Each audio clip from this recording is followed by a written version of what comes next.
ನಮಸ್ಕಾರ. ಮಂಗಳೂರು ಮಿರರ್ ಸುದ್ದಿ ಸಂಚಯಕ್ಕೆ ಸ್ವಾಗತ. ನಾನು ಕೀರ್ತಿಪುರ. ಸೌದಿ ಅರೇಬಿಯಾದಲ್ಲಿ ಉದ್ಯೋಗಕ್ಕಿದ್ದ ಕರಾವಳಿಯ ವ್ಯಕ್ತಿಯೊಬ್ಬರು ನಿಗೂಢವಾಗಿ ಮೃತಪಟ್ಟಿದ್ದು, ಅವರ ಮೃತದೇಹ ಊರಿಗೆ ತರಲು ಇಂಡಿಯನ್ ಸೋಷಿಯಲ್ ಫೋರಂ ಮೂಲಕ ಶಾಸಕ ಯುಟಿ ಖಾದರ್ ಅವರು ಪ್ರಯತ್ನಿಸುತ್ತಿದ್ದಾರೆ. ಸೌದಿ ಅರೇಬಿಯಾದಲ್ಲಿ ಕೆಲಸಕ್ಕಿದ್ದ ಕುತ್ತಾರ್ ಪಂಡಿತ್ ಹೌಸಿ ನಿವಾಸಿ ರೊನಾಲ್ಡ್ ಡಿಸೋಜಾ ನಿಗೂಢ ರೀತಿಯಲ್ಲಿ ಮೃತಪಟ್ಟಿದ್ದಾರೆ. ಮಾರ್ಚ್ 19ರಂದು ಅವರ ರೂಮಿನಲ್ಲಿ ಮೃತದೇಹ ಪತ್ತೆಯಾಗಿತ್ತು.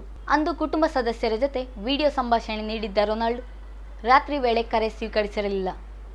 2 ದಿನಗಳಲ್ಲಿ ಊರಿಗೆ ಬರುವುದಾಗಿ ತಿಳಿಸಿದ್ದರು.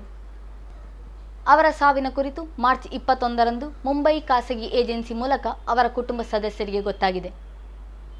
ಕುಟುಂಬದವರ ಮನವಿಯಂತೆ ಶಾಸಕ ಯುಟಿ ಖಾದರ್ ಅವರು ಇಂಡಿಯನ್ ಸೋಷಿಯಲ್ ಫೋರಂ ಸಂಘಟನೆಯ ಜಿಕೆ ಸಲೀಂ ಗುರುವಾಯನಕೆರೆ ಮತ್ತು ಸಿದ್ದಿಕ್ ಉಳ್ಳಾಲ್ ಅವರನ್ನು ಸಂಪರ್ಕಿಸಿದ್ದರು. ಅವರು ಆಸ್ಪತ್ರೆ ಹುಡುಕಾಡಿ ಪೊಲೀಸ್ ಪ್ರಕ್ರಿಯೆ ಮುಗಿದ ತಕ್ಷಣ ಮೃತದೇಹವನ್ನು ತವರೂರಿಗೆ ಕಳಿಸುವ ಕುರಿತು ವಿಶ್ವಾಸ ವ್ಯಕ್ತಪಡಿಸಿದ್ದಾರೆ. ಮೃತ ರೊನಾಲ್ಡ್ ಡಿಸೋಜಾ ಅವರಿಗೆ ಪತ್ನಿ ಸರಿತಾ ಡಿಸೋಜಾ, ಮಕ್ಕಳಾದ ರಿಯೋನ್ ಮತ್ತು ರೋವಿನ್ ಇದ್ದಾರೆ.